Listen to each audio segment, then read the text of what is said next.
It is political chaos, persecution of Hindus, and rising extremism. I'm joined by Ambassador Bhaswati Mukherjee, former Indian diplomat, Suhas Chakma, Director, Rights and Risk Analysis Group. Madam, my question to you is, and I haven't gone into the second part of the story because the second country they are celebrating is Syria and the regime change.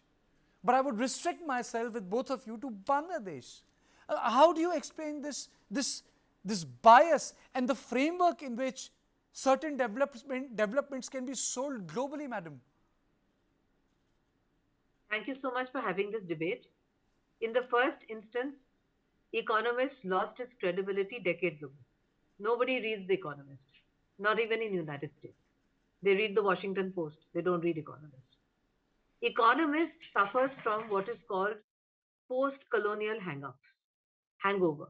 Economist feels that it can dictate to South Asia and to former British colonies what is good and what is bad, and they fix their own standards and their own rules. One for themselves, that is to say, the West, particularly, they think they are still leading the West, United Kingdom. And on the other hand, for those of us ex-colonies, they think that we are dependent on them for a good conduct certificate from them. That's my first comment.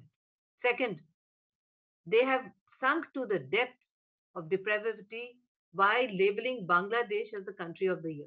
Bangladesh's prime minister was removed through an organized coup orchestrated by the American deep state and with the help of the Pakistani ISI.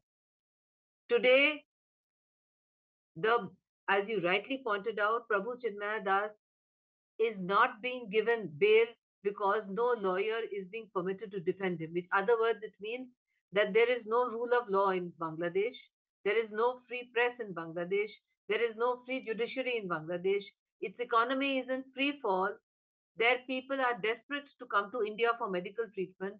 Their garment industry has been overtaken. If you look at figures, if you compare those figures with the figures from India and other countries, you'd find that the Indian garment industry has made a quantum jump because their garment industry is virtually shut down.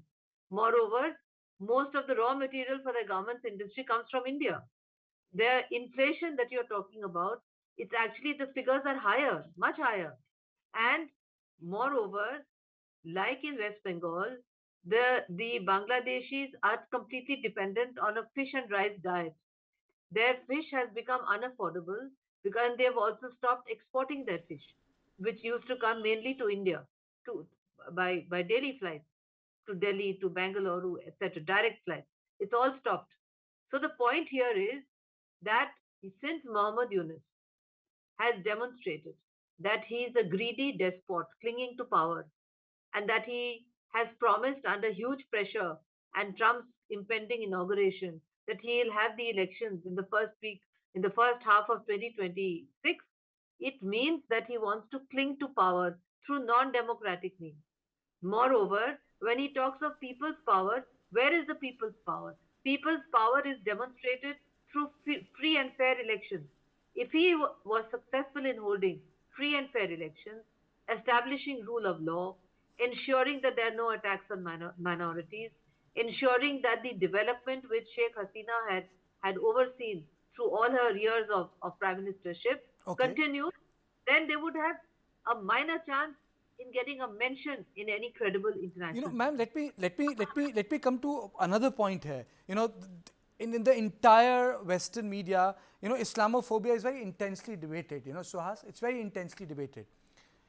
And in the discussions we have had, madam, you were there, and Suhas, every time we had a guest from Bangladesh, and I today took the decision not to go for it, is because Hindus are being attacked because they sided with Sheikh Hasina. That's the argument. But the fact of the matter is, Hindus in general have been attacked with nothing to do with the power structure of Sheikh Hasina. Shopkeepers have been attacked, worshippers have been attacked, shoemakers have been attacked, or the Chakmas living in the Chittagong tract have been attacked, the tribals have been attacked. So, why is world failing to acknowledge that there is a bias which also exists against Hindus? They are trying. For this, madam, I'll come to you, Suhas. Yeah.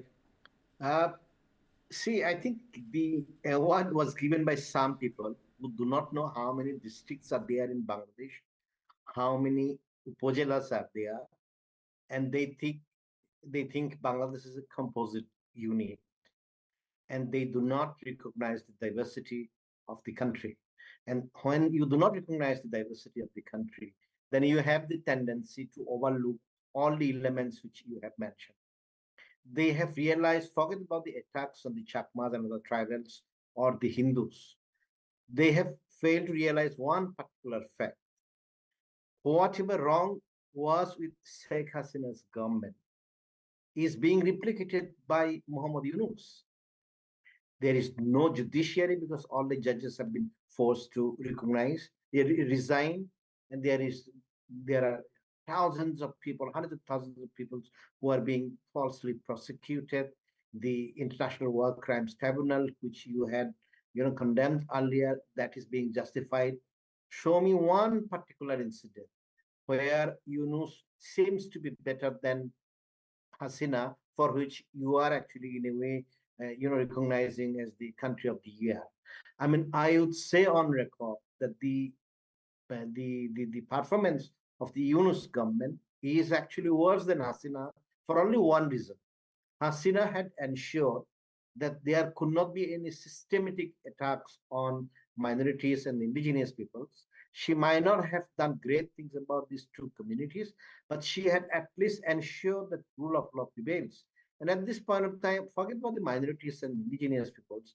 Nobody in the streets of Bangladesh, can enjoy the safety and security. It's a broken country. And if you realize this brokenness in the country, and if you still award it as the most, what's a valuable country, or the country which should be country of the year as per the economists, I think there's something wrong with it, because they do not know anything about Bangladesh. And it's very easy for us to say, I mean, they can always deny it, that the country has not moved towards Islamization.